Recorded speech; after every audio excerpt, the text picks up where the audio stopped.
Okay, great. Good evening, everyone. Good evening and welcome to the regular meeting of council of July 17th. It is 7 o'clock. I'll call the meeting to order. Council, we have the land acknowledgement in our agenda. And we wanted to suggest we move item 10.1 on the agenda to right after the delegation. They're both related to the same matter, albeit different groups. So with that proposed amendment, that's okay. A motion to adopt as amended. Second, all in favor? Carried. Without further ado, and with my apologies, Your Worship. Whoop. We should also acknowledge that we're referring to the revised agenda. It was revised to remove one set of minutes that had been added in error. thank you. We'll take that as put in the record on Zoom or YouTube. Thanks for that. Okay, without further ado, we'll give 10 Canadian minutes to Ms. Tammy Teffrey and the Black Bear Cub conflict response. Please, and pull the microphone close to you if you would. They hold the whole base unit. Oh, I'm sorry. Good evening. My name is Tammy Teffrey. I'm the owner-operator of Coastal Wildlife Rescue and Conflict Resource Services. I will emphasize the Conflict Resource Services for good measure.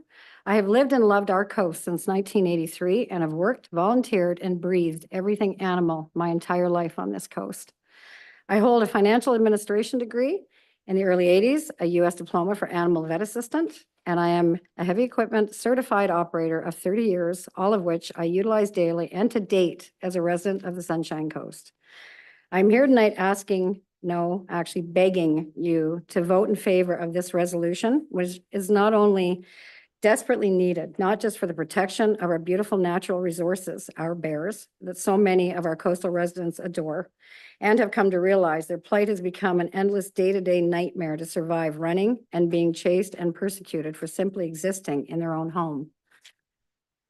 But also for the safety and well-being of the residents, not only in our community, but across British Columbia, and for all that visit for just a lucky chance to witness one moment of what we are so lucky enough every day to live and love every single day. Over the past 10 years, the lack of accountability, transparency, and most of all, lack of oversight is becoming not just glaringly dangerous to the safety of the citizens of British Columbia, physically and mentally, but it is a cause of great chaos and infighting in communities, turning neighbor against neighbor, with the blame being 100% on the bears in our community. Or as conservation refers to them as, black rats, which to me is very offensive and should be to everyone. Our generational community bears are not the problem. The lack of proper functional and real education and the willingness to utilize said information is the problem. I can give people the answers, tools, supplies to safely coexist and understand how to communicate and listen to what the other is saying via voice or body language. Our bears understand us just fine. We choose not to listen and coexist with them. Every time we choose to walk our dogs off leash in areas we know bears frequent. We choose to not secure our garbage buildings, example, shutting doors, garage doors, house doors, locking car doors, removing food products and wrappers from these areas, and securing them in a proper containment unit. Using repellent such as pine sol, utilizing electric fences around natural gardens and fruit trees. Instead, people have come to depend and expect someone to come and remove not just bears, but all wildlife from their yard and forest where their home is. Another will always, always take its place because the actual problem is still there. This method has never worked and never will. It's fines that are needed, people reaching out to the organizations and community to help educate and execute. This cycle needs change, not blue death cans and more bullets. All the wildlife bears deserve this small measure by people so they can live in the forest and the oceanfront we all call home. It should never, ever be this easy to have a bear killed. It should be a last resort after all the problems and avenues have been exhausted. Bears are not habituated. They're like us, creatures of opportunity, remove the opportunity and enticement, and like us, they walk on by. Conservation does not like me, what I do, or what I believe and stand for. Rescue, rehabilitation, and easy access to both. I do this legally under the permits, voluntarily, offering to rescue and deliver all critters, birds of prey, marine animals, etc. They don't like it. They do not believe rehabilitation works and never have.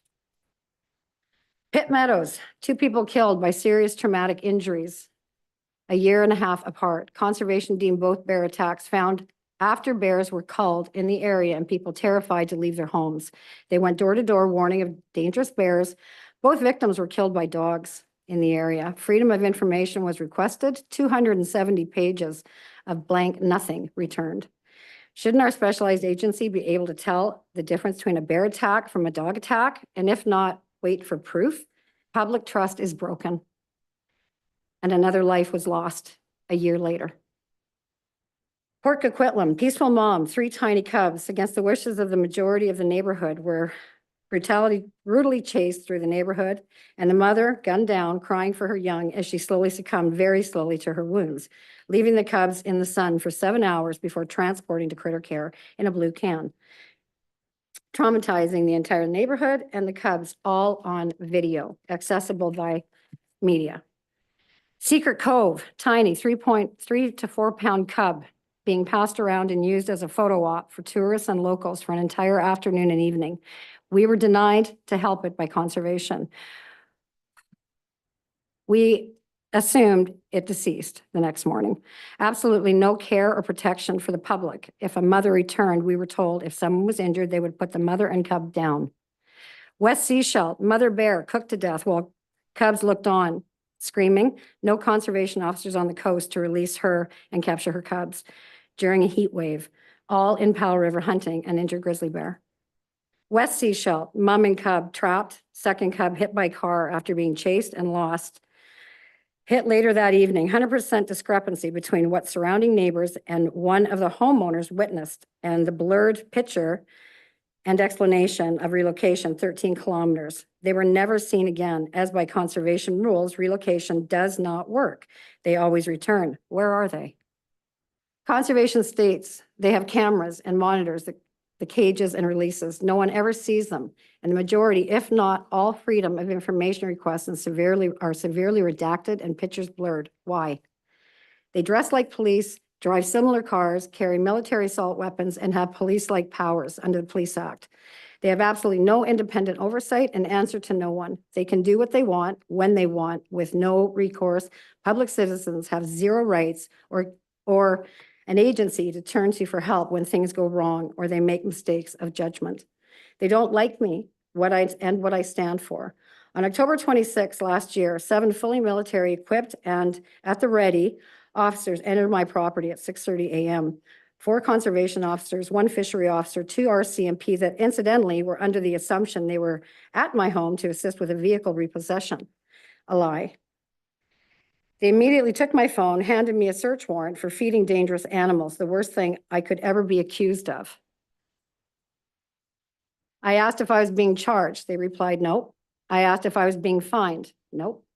I opted for a lawyer immediately. It took approximately 3 hours for 7 officers to get a supposed lawyer on the phone. There is no logged lawyer that can be found in the records that day. Neither is it documented on the RCMP call-out logs or court logs. I will not and do not have time here to go into the 6 hours of watching my home and belongings ransacked, dirtied, and high-value items and record logs removed. 4 to 6 large totes were removed. We were not allowed to witness any of it. We were held by the RCMP or other officers. I do not feed dangerous wildlife. I save, rescue, and transport injured, helpless creatures in need of help. I do this with experience, safely, and as directed by the IWRC guidelines. We have one of the top law firms retained in regards to this type of incident. We waited the 3 months for an explanation and the return of our items. Then this resolution came to our door and we stayed our lawyers' hands. Because after tonight, we expect extreme repercussions and more abusive tactics to head our way. The money used to play this game could have gone into our community and the rescue efforts of many domestic, livestock, and wildlife, et cetera, that may ask us for help, that we get helped daily. This could have been anyone in this room. If you disagree with the agency, their demands or mandates, you have no protection, no one to turn to, no one can help you. You must turn a blind eye to the suffering and the plight of our most precious and trusted natural resource, wildlife. In the last 10 years in British Columbia, 5,505 bears have been killed. This does not include cubs and relocations gone wrong. These are only the ones we know of in the last 10 years. 2023 was a record high number. The last 12 years, it has increased every year, the ones that we know of. When action is required, 9 out of 10 are lethal. This does not include cubs left behind to starve or die slowly being attacked. The mother and cubs issue is brutal for me. If it were any other animal, it would be chargeable as a cruelty and inhumane practice. The trauma inflicted on communities, mental and physical, must change. The lack of transparency must change. The accountabilities to communities must change. There must be oversight of an independent external public board to protect not just the animals, the people. There must be oversight for the ethical treatment of living beings. The animals have no voice, but we do. Please, I beg you, be the beginning to a better supernatural BC. Be their voice. Please vote for this resolution. Give it a chance. Thank you. You did it. I looked up 3 times. Very good. Council, we have a resolution here for us to review, but as a delegation, I guess first, do we have any questions of their delegee? Councillor Inkster, please. Tammy, that mum and cub in West Sechelt. Yes. There's confusion. I don't know what happened either. It was, the mum and cub was cubs There were cubs. were, There were 2. they were everywhere, including my backyard and my neighbor's backyard and the other neighbor's backyard. I think they hopped the fence. They quite do all regularly. the time. Yeah, I mean, we have them going all the way past McCourt. We Yeah. keep a pretty close eye on the bears and cubs if we can, and anybody has attractants that needs help, we offer it for free. yeah, Thanks. yeah. It's So, confusing, but the Councillor question I was Inkster? gonna ask Yes. is, the district of Sechelt has has installed over the last 20 years Mhm. bare garbage cans. Yes, You've seen them. I have. Everywhere. Do you think, I think they're solid. Do you think they're solid? Keeping the food away from them, and are there any areas that we're not, that, we're not going I'll to be be putting honest. garbage cans in everywhere. but No. there's parks, right? Yeah, West Sechelt and Sechelt in general, we see maybe 2 a year that we get calls at picking up garbage. So obviously something is working with your garbage cans. I mean, when we hear of it, we go down, we pick it up. We don't question it. We don't go to we go to the homeowner after, but we pick it up, we pine sol it. West Sechelt, Sechelt in general, and the Sechelt surrounding areas, we get very few calls of trash bailed all over the place. Most neighbors, like the old neighborhood, the communities I'm used to, where you reach out and you help. If you have a senior that can't walk it down and puts it at night, walk it down for her. If they can't freeze it, take it for her. We take diapers to the dump for many people in Sechelt if we're going by. We say, we'll pick them up. So I'm hearing you saves them all. correctly that it's working. It is working. Okay, great. Thank you. They're expensive, so, Yeah, Yeah. it's working. okay. Any other questions, council? Okay, Councillor Bell, please. One more try. Nope, it's one more try. Maybe.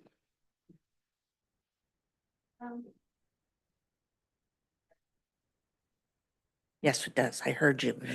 Through the chair, I'm looking at, just to understand the black bear cub conflict response, which is by the BC Conservation Officer Service. So this is a response, a conflict response that is a document that has been written by the, Betty Ford. okay, I believe it's Betty Ford.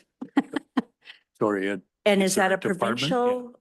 Is it a provincial, is this a provincial document that you're talking about in terms of the conflict response? Yes.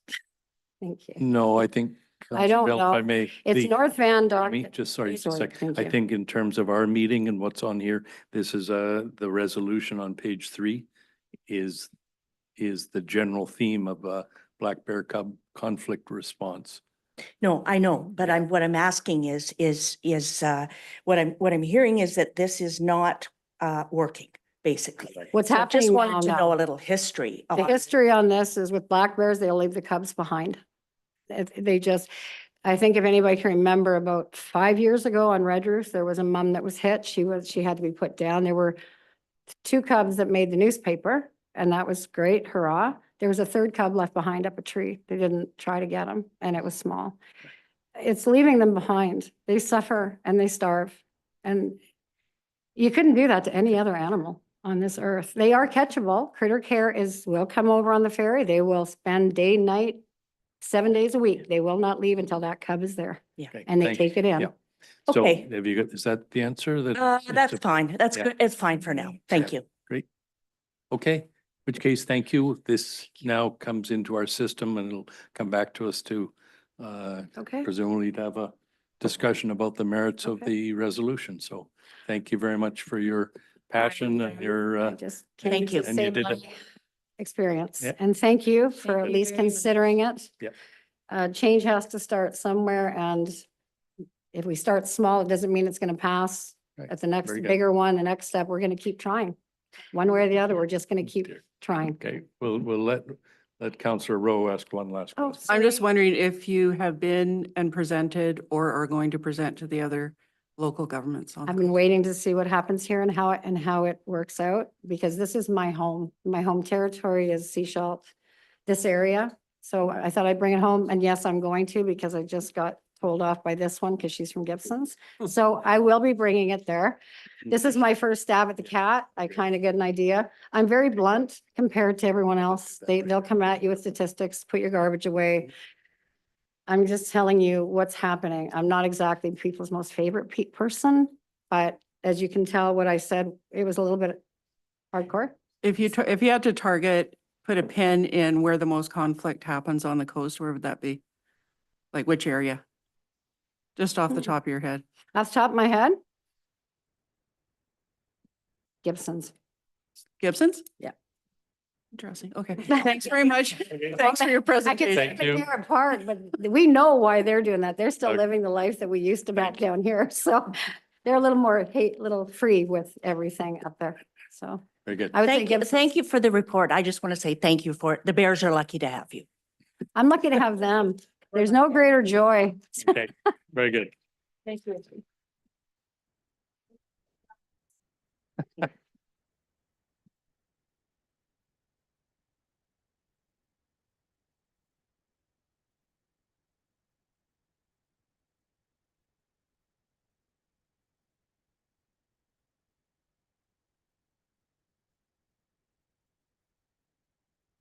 Okay, council, now that the microphone's on, we'll go to page 137 of our agenda for the letter seeking a letter of support for signage on the highway.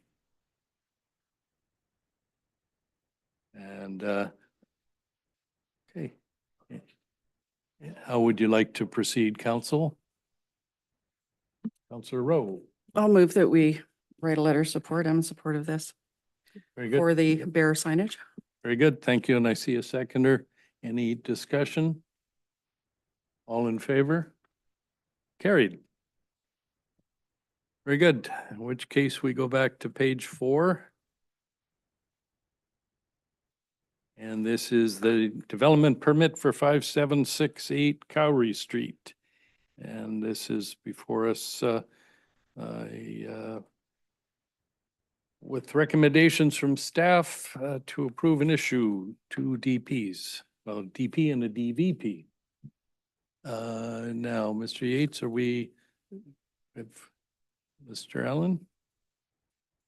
Thank you, Your Worship. This report was written by Mr. Hall, who's away this evening, and Mr. Tyson Baker is available online should there be any questions beyond what I can say, but this is a building over here on Cowrie Street, which was once a house and was, after that, once a sign company, is now a home of a future daycare, and this is a development permit as well as a variance for one of our common topics these days, fence heights. But staff support this and recommend moving forward and getting a daycare open in our downtown core. Thank you. Very good. Thank you. Counselor Bell? did you To wanna- put it forward, I'd like to put forward a motion Mhm. to, for a motion to accept both recommendations. So a motion to issue the DP Mhm. and the DVP. And Correct. That's a seconder. Yeah. Okay. And I'd like to make, we'll have a discussion after. Yes, so any discussion, anything council wants to talk about? Further to comment, this is a significant need for the Sunshine Coast and childcare. And we know that there is waiting lists in every area of the Sunshine Coast in all areas of childcare. So that is why I'm supporting this. Great. I don't see any other concerns or questions. I'll call a question. Yep, okay. Yes, thank you, the chair. I'm just a little concerned about the limited amount of parking for the number of children, parents, the busyness of the street, et cetera. It says it abides by our parking bylaw, but I just wonder how current is that bylaw? And is there any other precedent for this ratio of parking stalls in a daycare here? Thank you. Okay. Anybody? Got any? Yes, Counselor Inkster before? Yeah, I think that staff was. Whoops, here. That question, but having children in daycare, parents come for drop off anywhere from 6:30 in the morning till 10 a.m. and then from 2:30 in the afternoon till 6. So that's usually what happens. So usually there's enough parking for in and outs, and parents want to get their kids because they Okay. had a long day, and the kids want to go home to mom and dad, so they want to get out of there. Thanks. Lisa. Just to follow up with that, yes, I've had my child in daycare for many, many years. I'm quite aware. Also, schools have issues with pickup and drop off too. So I just want to make sure that we have sufficient in this case. Thank you. Okay, I think staff has heard that and Counselor Toth. Thank you. Just from my own experience, I mean, I went to Bethel Baptist when it was a daycare. And I don't think there was even one on-site parking spot with that property, maybe for staff. And then when my kid was young, we were at the Holy Family preschool up on Nickerson. And even though they actually have a large parking lot, they weren't allowed to use it for daycare purposes. So you were still parking out on the street anyways. So I think, I think we make do. And you know what? It's downtown. It's close to the shops downtown. It's on transit. I don't think there's going to be a lot of car traffic. That's going to be a problem here. Okay. Anything else, council? Not, I'll call the question. All in favor? Opposed? All in favor, unanimous. Thank you. That we can go then to item 5.2. Yes. Hmm? Okay, that's fine. Thanks. All right, so 5.2 is in respect to 5517 and 5519 Wharf Avenue and a similar subject. And are we going to hear that our community planner is on vacation? This is a co-written report, and given that Mr. Baker was online for other topics, we agreed it was most efficient if it was just me and him. I will say quickly, we support this. It's a refurbishment upgrade to an existing building on Wharf, includes changing of the color, also includes in the back for security and design purposes, a wall that would be higher than the zoning.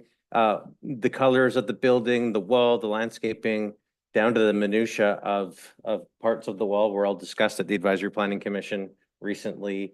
The applicants have heard from the APC and followed up with staff and following up the adjacent property owners. And we think it would be a benefit to our downtown core to see some of these buildings get an upgrade in a facelift, if you will, for lack of a better word. So staff are supportive. Very good, thank you. Counselor Shepherd and Counselor Inkster.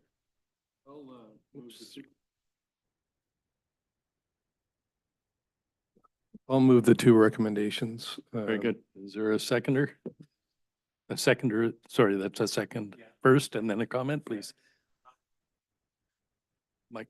Yeah, no problem. I'm glad to see this refurbishment. It's interesting. I remember when this building went through modernization over 20 years ago, and it looked good then. Do you remember that as well? Yeah, it looked really Mhm. cool. And then now it needs a refurbishment again. Just shows how things aged. It really looked good then with the window frames and stuff. But yeah, things age. Thanks. Thank you. Thank you for that. Counselor Bell. Through the chair. I believe Director Allen has referred to this, but certainly I thought there were some very good points from the advisory committee that were mentioned, and that it sounds like those have, you have taken note of those. I know I was just curious about the color choice. It looks like the color is going to be white. Is that my understanding, that the new building will be white? No? Proxy. Okay, So we'll- there it is. Counselor Okay, Bell. very Counselor good. Bell. Yes, that's fine. Thanks. Counselor I'm Bell. a very visual person, so this is helpful for me rather than just looking at a page. Okay. Okay. Yeah. Okay, good. So it will blend nicely then. Beautiful. Yeah, that's great. Thank you for Okay, this. That great. helps me. Okay. Well, which is almost just knocked out my Okay, counselor. thank you, Counselor Bell. Counselor McLaughlin. Yes, thank you to the chair. I'm just wondering if this has gone past the Seashell Downtown Business Association, because I know there was some talk about possibly looking at Periwinkle Lane to create some ambiance there, to use it as a possible secondary place for hosting activities and providing lighting and trying to turn it into an urban space. So in light of that, I don't know if having a 8-foot high concrete wall is going to go along with that line of thinking. So it would have been nice to have them review that if possible before it came to us. Okay, Thank you. I'll take that as a question of staff. Do we know if the SDBA has been aware of this? I guess their office is right beside it. Mhm. That's a good question. My presumption is yes, but I don't know for certain. Okay.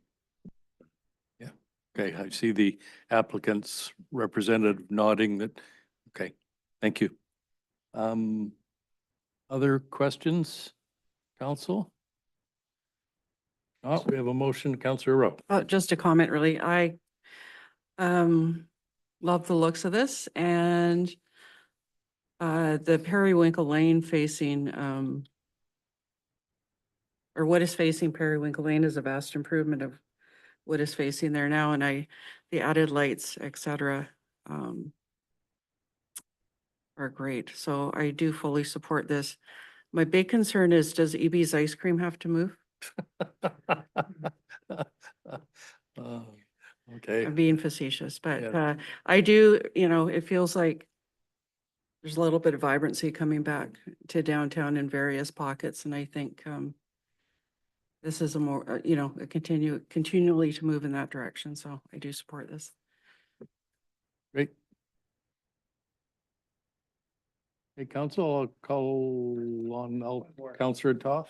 Thank you. Looking at the diagram on page 73 of our agenda package, attachment 2, it does show that there is parking stall length between the laneway itself and this wall. So it would really be no different than a building that was, built to the maximum dimensions that still allowed for some rear laneway parking. I don't have any problem with it.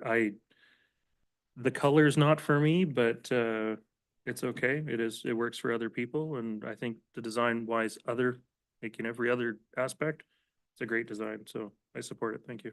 Great, thank you very much. All right, council, I'll call the question, and this is for the deep development permit and the development variance permit on page, as started on page 56 of our agenda package. All in favor? Here you. Mention something, thanks. Is it, The, is this? our paper agenda has cream and our online agenda has white. So, just so you know, this is more representative of their actual color than our online agenda.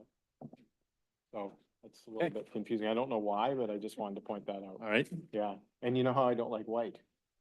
Counselor Toth knows that, so I'm glad to see the cream. Thanks. Okay, thank you. Technology is wonderful. Okay, so, that's done. We can then move to item 5.3. Okay, great. And this is on page 79, and this is a DVP 2024-06 for 5740 Nickerson.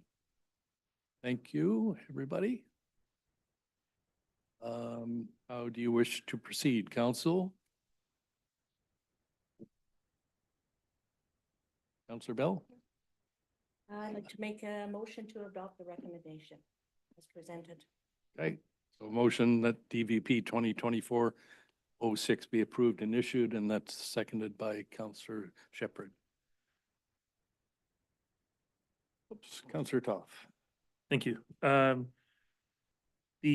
Just for clarity, I think I read it here on page 79, but the increase in height of a fence from 2 meters to 2.9 meters is to bring an existing fence into conformity. I'm just looking for confirmation that that's how I'm reading this and that we're not talking about a new fence. Right, thank you. I think do we refer to our elusive Mr. Baker? Let's. Let's. Mr. Baker, you're on, please. Yes, thank you, Your Worship. Yes, that's correct. So the fence is existing. There's a 14-meter long portion of the fence that is currently 2.9 meters. So they're just requesting a variance to bring it into conformance. Thank you. Anything else, council? Oh, yes, please. Yeah, through the chair, I just, I know that this is a standard procedure, but one of the things as I read through this was just came sort of as a flag was how this would be for the neighbors. But I see that they have been contacted, the usual process under communication, and there has been no feedback. So I just wanted to note that I'm comfortable with this. Very good. Thank you. Nothing else? I'll call the question. All in favor of the DVP 2024-06? Carried. Oh. Thank you, Mr. Baker. So then we go to page 98, if I'm tracking correctly. And this is, this is again, the DVP for 6231 Sunshine Coast Highway. So I'm in the right place. Okay. Council, we've got a recommendation before us. And is that a motion, Councillor Shepherd? Yeah, I'll make a motion to Approve an issue? approve the recommendation on page 98. Okay. So that's seconded. Thank you, Councillor Bell. Councillor Duff. Thank you. Again, just a clarification, reducing the interior side lot from 1.5 to 1.0. This is a pre-existing building. I get that. Nope, I've answered my own question. I'm good. Thanks. Only it was that easy. Okay, and I think picking up on Councillor Bell's earlier comment, I find it compelling that the neighbors have not provided any opposition to this, so, yeah. Okay, anything council would like to clarify or discuss? Thank you. I'm in favor of this. I just wanted to emphasize that these structures that have been other things in the past that are being renovated into housing, it may be weird for some people, but it's a great opportunity to not tear down buildings and put them in the landfill for no good reason. The fact that this is only, 50 centimeters off of where it should be by the new rules, is no reason to tear it down. So, when we talk about climate change and climate adaptation, reusing buildings is always going to have a lower footprint than tearing it down and replacing it. Great. Thank you. Okay, if there's nothing else, council, we have the motion before us. All in favor? All in favor? Thank you, carried. That brings us then to item 5.5. And this starts on page 106.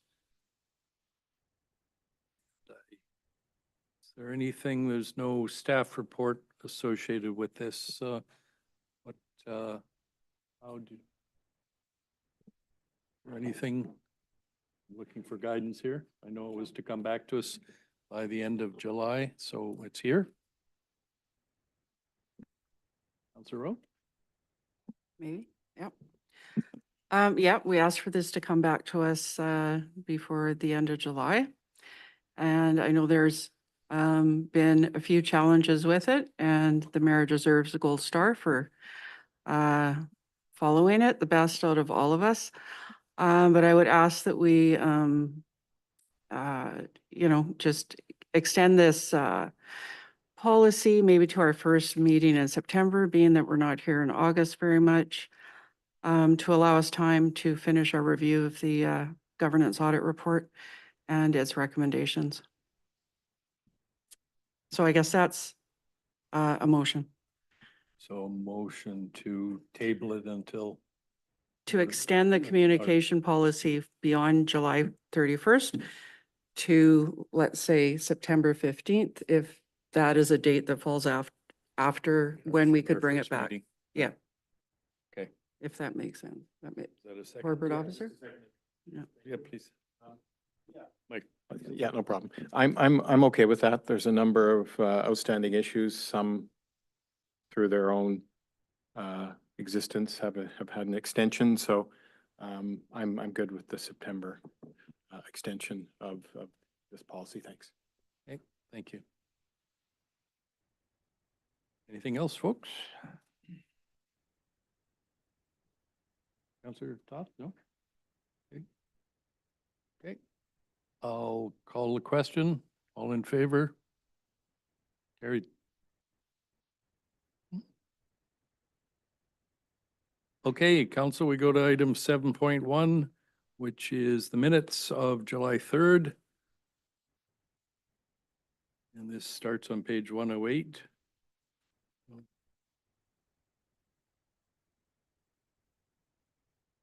Sorry. 108, yes. Yeah. Any comments, any concerns? I will, page 111, question for our corporate officer. It just, item 61A, it just struck me as unusual. The way I read that is that that was a motion to give first, second, third reading. That, am I just seeing things different tonight than, or yesterday when I read this then? I believe that the motion that was made was to endorse the staff recommendation. So Yes. that was simply that 3 readings be given, and then we proceeded with each reading following that. Right. Sorry, just first, following that. Yeah, it's certainly not something I'm worried about. We know because we carry right on to do it. Okay, anything else, council?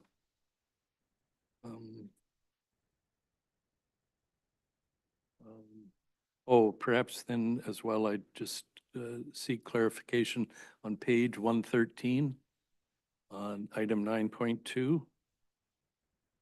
We have a moved and seconded in there. That's certainly a typographical error. We will remove that. Okay. And we had agreed that we weren't going to highlight comment or the reports. We're just relying on the YouTube and as a record. So I was interested that there was one, well, comment, and my comments were highlighted. Is there a particular reason? The same thing, item 9.2. If, as you recall, we had we made a decision that we would not go on at great length about the reports that everybody was providing, given we can refer to YouTube for what has been said. And so I'm curious, what is the distinction that triggered to include my comments? I can just make a comment as I remember it. You gave your report, your verbal or your counselor, your mayor's report, took a pause and then said, I also have a statement. So maybe there was a, not speaking for whoever was doing the minutes, but maybe that's how they saw it, as something separate beyond your report. I don't mind. I just, I don't want us to set a precedent that anybody's feeling that their point should be highlighted. Counselor Inkster. Mm-hmm. Yeah. Mm-hmm. Yep. I just saw it as the mayor making a statement. So that's why it was highlighted. I think that if you as an example, spoke to a local emergency, perhaps there would be a highlight of your comments because you're the mayor of the municipality. So Okay. that's I'm- just my interpretation. Okay, thank you. It was part of my council report, but that's, I have no problem with it. As I say, it's about whether we're setting precedents. Okay, so we've got an amendment to the minutes to remove that moved and seconded. And did I get a motion as amended? Thank you, and seconded. All in favor as amended? Carried. Item 7.2, I believe is the next thing, and this is the Accessibility Advisory Committee meeting. And Councillor Toth, I guess, is the only person at this table that was in attendance. Anything you want to, I mean, when this is just here for receipt. It is just here for receipt. I just really want to take a moment to highlight this because this was their first meeting. They're just getting going. They're technically late based on the provincial requirements from last year. But a lot of municipalities and a lot of jurisdictions are late, so that's not a problem. They will be, I think they're going to be a very good group. Even in the first meeting, just introductions, getting to know people. Some of us learned some stuff that we didn't know about working with people with various issues. So I'm happy to move adoption of the minutes as presented. I didn't see any problems. Okay, and I think it's for receipt in this case, yeah. Okay, seconded. Yep. Okay, all in favor of receipt? Carried. So then item 7.3 is the APC meeting minutes from May 7th. For receipt. Anything to add? Concerns or? Councillor Shepherd. Nothing to add. I just wanted to point out what a thorough job the APC does and how valuable their input is into reviewing projects. I'm always, I shouldn't say surprised, but I'm so happy with the level of detail that they go down into. Thanks. Great, thank you. Then a motion to receive. Oh, sorry. I'll move it. Then I'll Okay. Moved and seconded. Sure, go ahead. Okay. Thank you. And it's something I haven't really paid too much attention to in the past with the APC minutes, but from a process perspective, we're receiving these just as information. There's a number of, there's a couple of recommendations in here that the applicant consider, that the development and architect consider something, discuss with staff. Is there any, what mechanism do we use to close the loop on the APC recommendations? Staff taking those recommendations or the developer taking those recommendations and whether they're integrated or not. For comparison, the regional district APC minutes come to the committee, the board. And if there are recommendations from APC, they have to actually be adopted by the board in order to be sort of enforceable. And so I'm just looking for how staff closed the loop on that here. Thank you. Mr. Allen, I assume. Sure, you bet. We don't have a formal process in that regard. We use them in their capacity as advisory, and they've wondered the same thing at the previous meeting. They brought that up and had contemplated perhaps coming here as a delegation to talk about that. You know, we can do a number of things, a monthly report. That said, they're scheduled to meet every month, but we don't always have agenda items or quorum, but we could do a quarterly report of APC progress to them, included in our quarterly reports to you. Like there's always room for process improvements. For now, we use it as advisory. Many of the comments are taken and utilized. Some of them don't fit the proposal or the applicant's vision or the physical terrain of the property, but we use the recommendations where we can, and certainly they go into great detail at these meetings. Yep. Okay. Okay. Okay, so again, it's before us for receipt. All in favor? Oh, I just, Oh, sorry. oh, I just had a comment. For instance, we're getting these minutes after the projects have gone through approvals. For instance, Apple Orchard. Mhm. And to me, that doesn't make any sense. We shouldn't be approving the projects if we haven't had a chance to see the APC minutes, recommendations. And in some of these cases, there's a lot of recommendations. So we might have decided actually to ask the developer to relook at the development instead of just going ahead with readings. Thank you. Mhm. Okay, I think that's a good point, that we can get these a little sooner. I know we're doing some catch up and tightening up on our systems and our minutes and minute systems and stuff. Okay. Ms. Wilson, did you? Sorry. I believe that the APC minutes are included as a part of the staff report as an And attachment when when the item we comes get a forward. application, but we haven't necessarily, yeah, we haven't received them, but, okay, good point, thank you. Okay, so this is before us for receipt. All in favor? Carried. And then we go to the airport. This is the minutes of June 18th on page 132. Anything to add, Counselor Shepherd? All okay? Okay, so you'll move receipt? I'll move receipt. Second, any discussion? All in favor of receipt? Carried.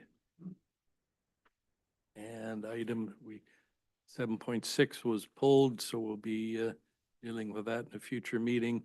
So we have the airport meeting minutes of April 16th on page 134. Same.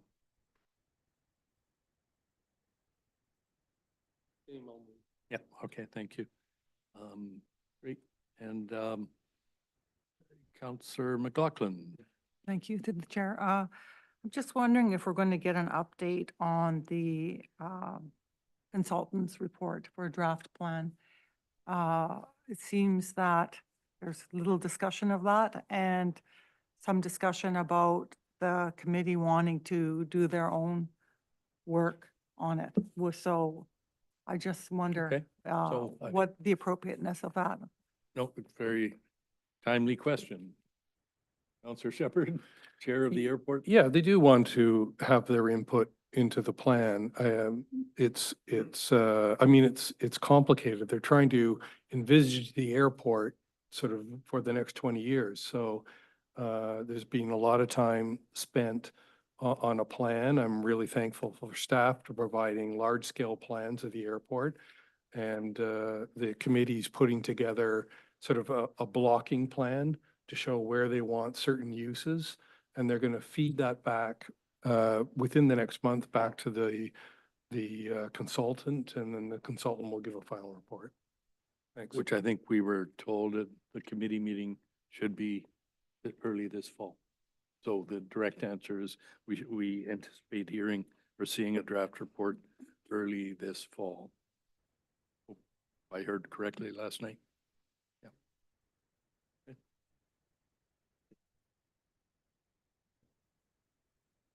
It would have been nice to know about this walkabout for all of council, because when we first were on council, we went to the airport to try and get a handle on what's going on there. So since it's such an important matter, it would have been nice to know that, but I didn't really find out till afterwards. Thank Okay, but that's because it was an airport committee meeting last night. So, Counselor Shepherd? Councilor McLaughlin, you were free to actually lead this committee at one point and didn't choose to.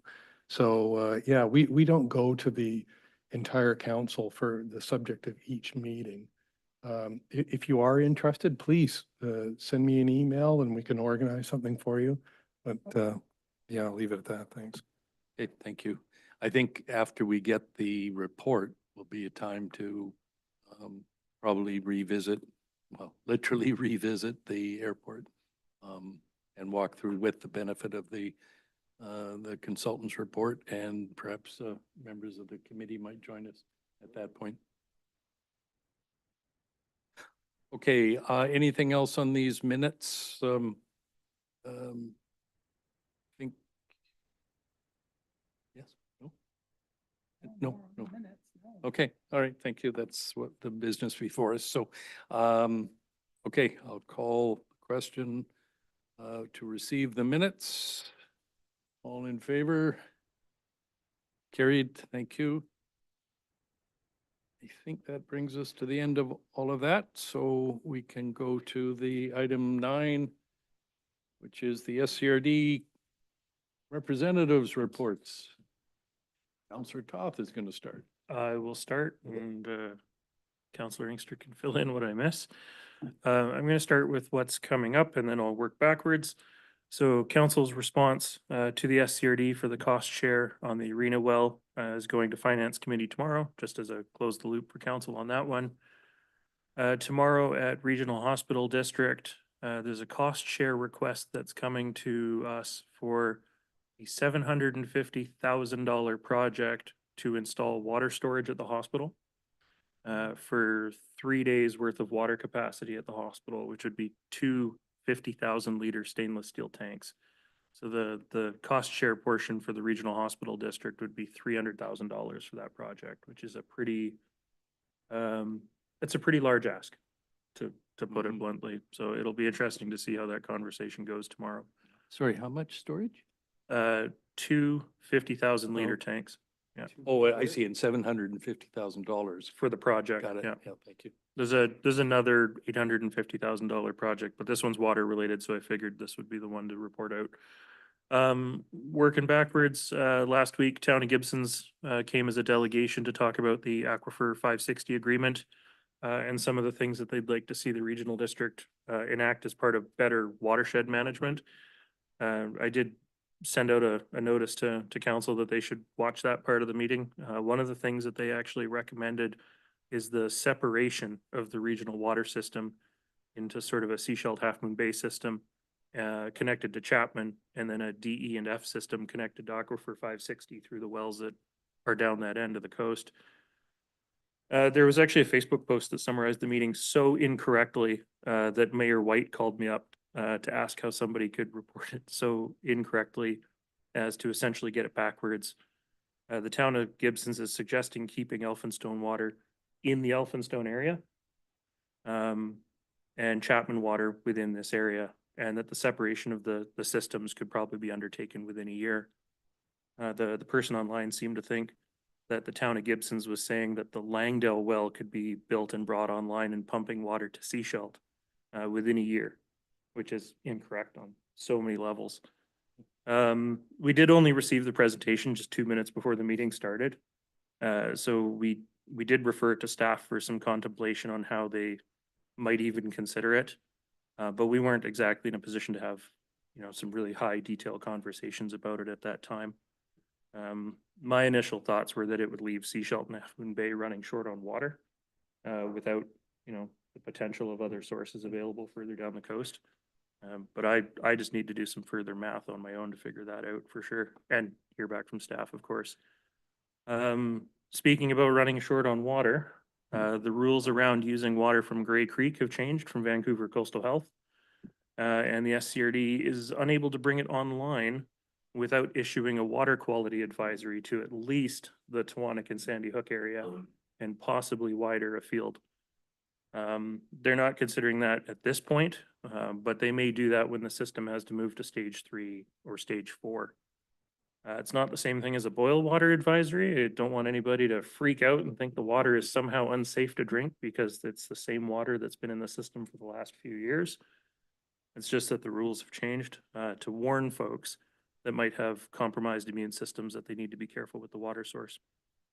This is also the 3rd year of monitoring the creek before staff have enough information to look at whether the Grey Creek treatment plant should be permanently upgraded, which would supply an extra 2 million liters per day if brought online. And so I wanted to specifically emphasize that one because I wanted to see council's input into whether they had any thoughts about this water quality advisory. It's not an optional thing. Is it something that we should be asking the regional district to be working on bringing on during stage 2? Do we risk that panic to the public, so to speak? Or do we wait until stage 3 or 4? And just as of Sunday, Chapman Lake was still at 99% full. So, yeah, that's my report. And yeah, love some feedback on Do that. you want to deal with that one now, council? Okay. Go ahead, Councilor Rowe. I guess my question is if it's always the same water and nobody should freak out about it, then it's not a boil water advisory. What is a water quality advisory? Because if I have a compromised immune system and if that's an issue, and 2 days ago, the requirements hadn't changed, I'm still drinking that water if it's online. Yep. So, What's changed? yeah, I mean, I get why they have to do it. It's all, but how do you explain that to the public? And that's part of why staff were indicating that they would not be moving immediately to bring the source online, is they want time to figure out how to message that out to people, that the water is still the same water it was last year, the year before. It's the standards for notification and treatment have changed, not the actual water itself. Yeah, part of that would be to explain what is the driver to change the standards? 'Cause safe last year, yep. Did I see a hand up over here? No? Yes. Yes. Being from Tewanik, I think it's important that something, this will be on Zoom tonight. The information may get out there, so something has to go out because there will be some sort of panic. There's a lot of seniors out there as well. It behooves me as to why this is a problem all of a sudden, when the water's no different. But at the same time, the message will get out there somehow. And I will say that the message can go, I would certainly like to see the message go on the Facebook for the Tewanik Facebook page. It's very well read and people share a lot of information. And so I would like to see it go on there. I mean, I just want to be clear. Yeah. They're not using Grey Creek right now. They wouldn't be allowed to use Grey Creek until they completed the notification process. So every resident in the area that would be receiving that water would actually be receiving individualized notices. I don't know if that'd be through the mail or door flyer drop-offs or what, but No, that's yeah. the clarification I needed to hear then. That's Yeah. what's out now. yeah, and like I said, this is the thing that staff are contemplating is what they would need to do before they could even look at using the water. As for why standards may have changed or notification required, whatever has changed, that's entirely within the health authority's purview. Speaking from my own example, I've got a water system that's with Interior Health and nothing about the water system changed. But the day we took possession of the property, we were on a boil water advisory. And the only thing that had changed was the ownership of the property. Because sometimes the rules are grandfathered, sometimes they're not, sometimes they're valid 1 year, but not the next.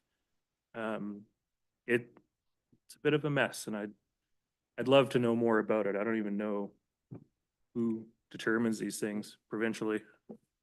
Presumably that's something that the SCRD will be pursuing, because, yeah, Councillor Shepherd. To your point, I think if our SCRD representatives are looking for a direction from council on the issue, yeah, of course, I'd say we would ask the SCRD to do all the preparation beforehand so that when we do hit stage 3, they're ready to go with the water and they don't have to start the messaging. Yes. Good point. Yep. Okay, Councillor Inkster.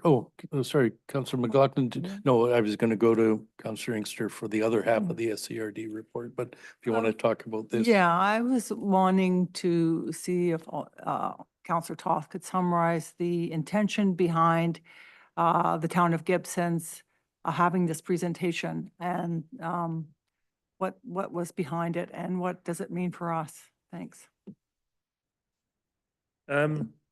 Just from the little bit I gleaned from the presentation and then sort of my follow-up with Mayor White afterwards, the town of Gibson's, I mean, they're basically provincial leaders when it comes to watershed management for a water service.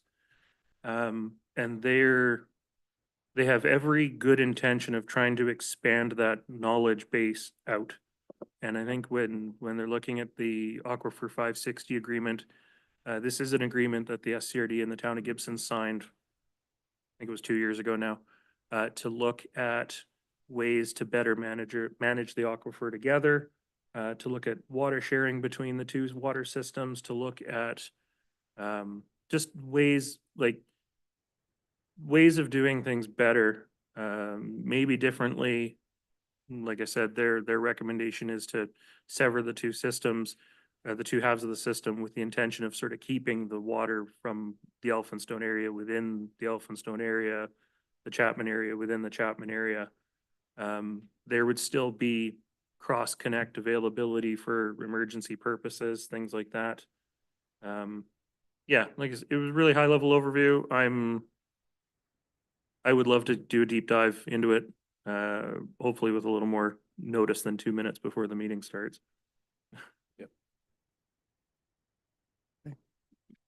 Just follow up. So I've always made the correlation between land use planning and water and watershed. And so I think that is something, conceptually that they're going to grapple with and we're going to have to grapple with. And I always thought the idea of watershed planning is the best way to go. In Alberta is all planning. It's all done based on watershed. And so it's not a foreign concept here, but it certainly is becoming more and more important with the flooding in Toronto and the other environmental disasters. Thanks. Thank you. Councillor Inkster? Yeah, SCRD, Director Inkster. Yeah, I wish, probably have to say a lot because Councillor Toth didn't give a very thorough report. No, I'm kidding. That was some helpful information to this council. The Tawanik piece is really important because we may have to get involved in that water issue because when it comes time, we need to have that water available to our community, however small the amount. It's all about contributing water sources. So maybe something that we need to get involved in with support and or letters and things like that, because water is really important to our community. We did see a lot of water being used on a fire last night. So that's concerning, but that's what it's for. It's also for firefighting. The information presented from the town of Gibson's, I had spoken to a number of directors a few months ago, seeing that they would soon come to talk about the aquifer. Because it's very important to the town of Gibson's, but the regional district areas that are connected to it, and that they would eventually want to talk to us about it. I didn't know it would be a staff report, and I was hoping it'd come a little earlier for us to study it, but that's okay. It's out there now, and we can look at it. I think there's a copy. We have a copy now we can give to council. Yeah, it's on the website. We mentioned it, but it came a little later, but we can give it to council if council members want it. But it's really important to look at that. It just talks about their approach to the management of that piece. We just have to remember the history, though. The district of Sechelt originally was a village with a number of outlying regional district areas, including the areas in Half Moon Bay and Roberts Creek that were provided water from a regional function. So we don't have as much necessarily control or suggested control over that source. It's a regional source clearly because we were originally a village of 1,200 and the outlying areas got water from our same source.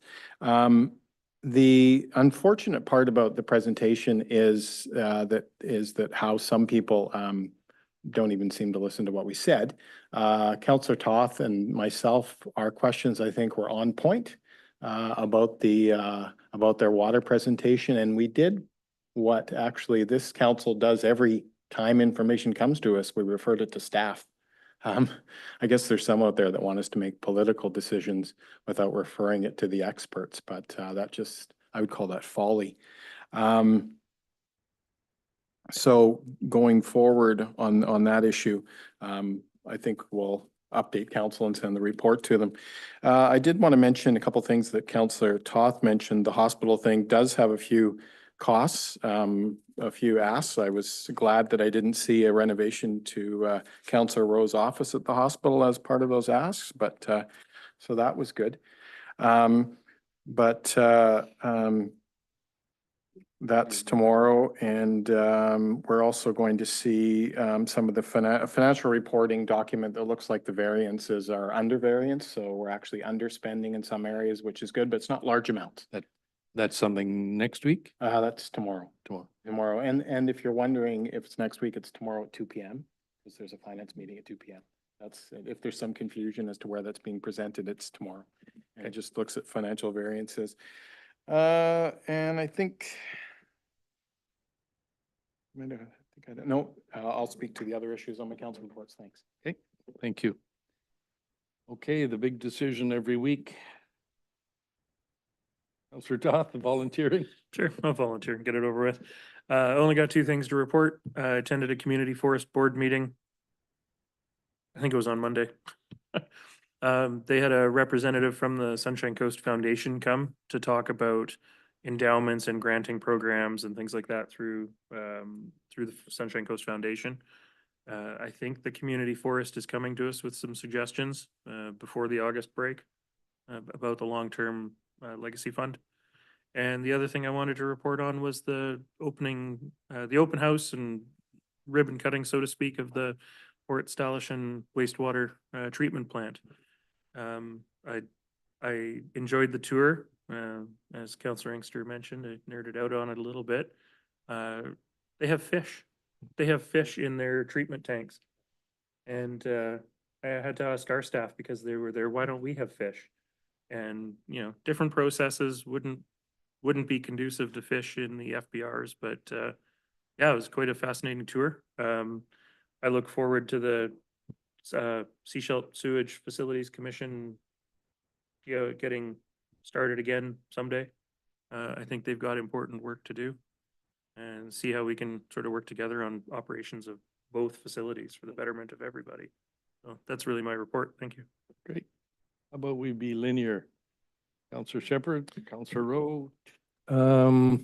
Obviously the airport committee that we've already spoken about that, and I attended Chamber of Commerce today. They did have a question on Aquifer 562 and how it is, how it plays, whether it's being looked at, used, and I didn't know. Refresh my memory. Which one's 562? I cannot keep them straight. It's not the Langdale. Here, look it up and talk about I it. think it's East Purpose Bay. All right, just a question that came up, but and library sale coming up this weekend. Thanks, bye. Thanks. Thanks, bye. It's all about the bugs. My office, Councillor Inkster, is now on Torito, if you want to bring me flowers or anything. And it's already fresh, doesn't need any hospital district money. But what did I do these last couple of weeks? I sat at the farmer's market on the 6th as one of the 50 women for the Sunshine Coast Community Services Housing Project, which was great. I'm planning 2 events to raise my $30,000. One, I'm sure you'll all be dying to know, is a ladies' clothing swap on October 26th. And the other is a 911 hockey game on December 7th. So anyways, just sitting there talking to community members about the project, and so many as interested as they're in that. Everyone is super stoked for the foundry to get going, to be underway. And we had a ton of young people come by to say, particularly that aren't from the coast, how they've used it. You know, that 18 to 24-year-olds. So that was so fascinating to me. 90% of the people that we saw were from off coast. We took their money anyways. And then when I did my stint there, I went up to West Sechelt and went to their emergency preparedness picnic in the park.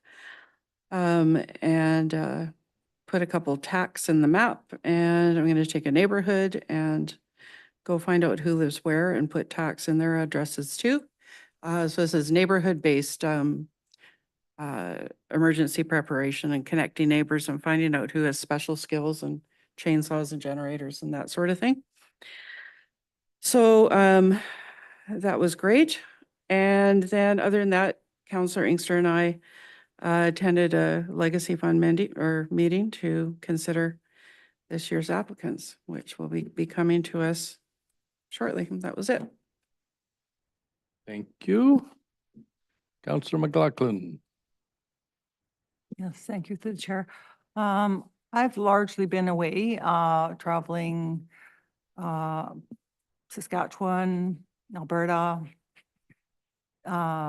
Kamloops, 38 degrees. So was kind of nice to get back in my own bed, frankly. But it was nice to get away, really the first time since COVID, to actually fly somewhere and visit people and go from place to place for a bit of a jaunt. Thank you. Great. Thank you. Councillor Inkster, for your council report. Thanks. I'll start with probably the longest number of days from now backwards, and that was the Sawaya pole dedication. This number of us have been there a couple of times for some of the events that are happening there behind the House of Clans, and that was another good event. I mean, we all know that blessed the pole before it went up, and then they blessed the pole as it was installed. It was very much a homage to Tony Paul and Cindy, and I think that a number of us got the little bags of those. That was another nice idea from John Denham, the pieces of the pole. And my kids actually chipped away at it. So I'm glad that, as John said, maybe I'll have pieces in that bag that my kids chipped. You never know. So that's good. It's a full circle sort of situation. So that was a really good event to go. I'm glad a number of us went. I hope that throughout this term, a number of council members, if available, can go to those events that the nation invites us to, including the one the other day to the sewage treatment plant at Port Stalishan. It'll be interesting to see with that one how that develops out, and the fact that the Hewewis did indicate that it would be their community and outside the community that would be hooking up. So there's an indication there that could include ours with discussion. I am interested now, and I will try to find out, maybe we can find out how many units are hooked up now, how many units can be hooked up in order to fill that first cell, and then at what point do they open up the second cell, and how many units can be hooked up to that. I mean, I imagine the hookup and build out is over a number of years, but it'd be really good to know how many units can be hooked up to that, because that may change some zoning ideas we have for that whole area. And so when we start to find those things out, then we can start having those conversations at our table, because we know that community node that is Wilson Creek is only so big because of sewage treatment availability. It's just, it's clearly a planning issue with that area. I just wanted to mention one other thing, the Ferry Advisory Committee. We're not hearing as many complaints this summer. So we'll see how that progresses. I'm not hearing as many, but we're still working on a number of issues, including youth fairs, youth to school fairs, and or the upper parking lot. Making sure they have indicated that they would provide services to that upper parking lot that I keep mentioning for those that are stuck in the heat up above the toll booths, which is anybody gets stuck up there, just please let me know at council reports or otherwise, because we need to take that information back to the Ferry Corp and respect children, women, the aged on the Sunshine Coast that need to be stuck up above those. It's just not a good situation when that happens. So we have a number of issues I'll talk more about next council, but a couple of the other issues we're talking about, but we're on a number of them, including easier pedestrian access at Langdale. Thanks. Thank you. Councillor Bell gets to share the microphone. Yeah, so I'm going to just add to what Councillor Inkster said about the unveiling of the reconciliation poll. There's a couple of things I want to highlight. That one of the things that amazed me was the number of over 1,400 visitors and community members actually had the opportunity to create that poll. So that's an incredible number. For me, it was very hopeful to see the young Sechelt Nation people dancing and singing on the site of where the residential school was. And to me, it was very hopeful as a path forward. The other thing was yesterday is at the watershed. It was fantastic. There's a few firsts there. The Canada Infrastructure Bank, which is a Government of Canada bank that supports infrastructure. It's one of their first Indigenous projects, and they're very pleased with the way it's gone. And they've now done another one in Saskatchewan. I think that's very, very positive. The other first is it's a treatment center that is going to be for both nation and non-nation people.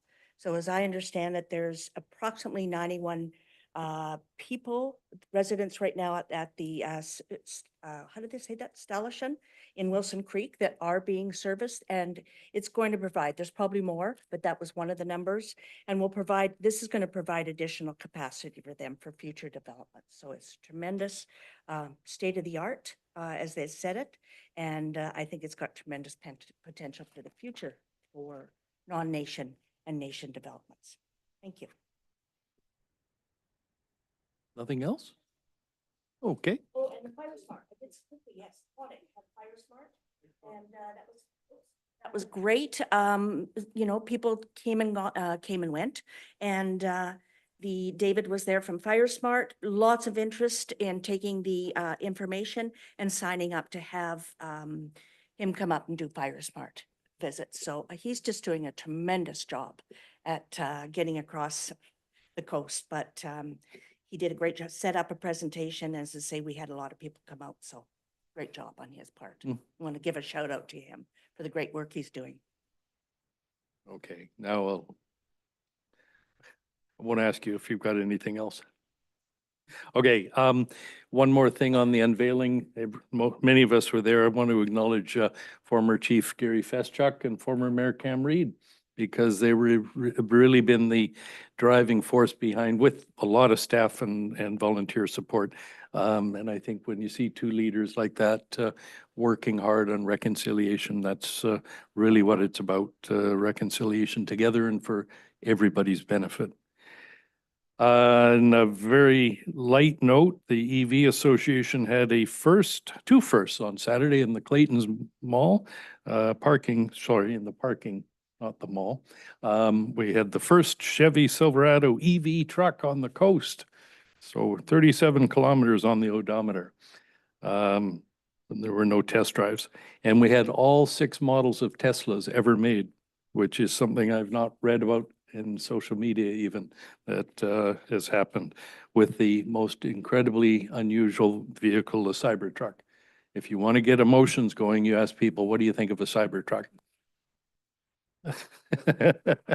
You get ugly or I love it. You don't get anything in between. Well, we've talked about the mini water resource center, which I've already shared with he was Calvin Cragen, that we're going to call it the mini water resource center. He was of course involved when we were building, as was Gary Feschuk, when we were building the the one here. And I commend them on getting it done and commend staff who have a lot of experience with our system on helping them do it. We have the East Porpoise Bay picnic tomorrow, Saturday, and I think we're going to do some Fire Smart work, or I think Diana Mumford might be showing up. Yes. Yeah, okay, right. Sorry, what did I? Yes, emergency preparedness, yeah. Speaking of which, I want to commend our firefighters, as well as the Roberts Creek and Half Moon Bay ones that came out last night. I was talking to Aaron Joe today, and I didn't know they had got a whole system in place, because this is a risk of composting. And other than the fact that it meant 30 volunteers came out for 3 hours last night, they got it under control, and Salish monitored it all night to make sure that it's safe. The irony, I think, is really the definition of the word. If you happen to be watching Amazing Race yesterday, I think I've got my dates right, Salish Soils was front and center on Amazing Race. And within minutes, the compost pile started burning. So, but Aaron and Peter Doig looked great on TV. I watched a little bit of it late last night. Just a reminder, everybody, please conserve water. Please be careful. And to the idiot that I saw a couple of days ago flick his cigarette butt out the window, that's just the ultimate obscenity in my mind. So we're in a very hot time. I just encourage everybody to take care of each other, of themselves and each other. And in that, be patient with each other. I think heat brings on a lot of challenges, and whether it's face-to-face or on social media, on the roads or wherever, let's take an extra breath before we rip into somebody unthinkingly. Yeah. So that's my report. Which, now that Councillor Rose closed her computer, we can seek a motion to adjourn. Okay, seconded. All in favor? We are adjourned. Thank you, everyone. Sorry, anybody online?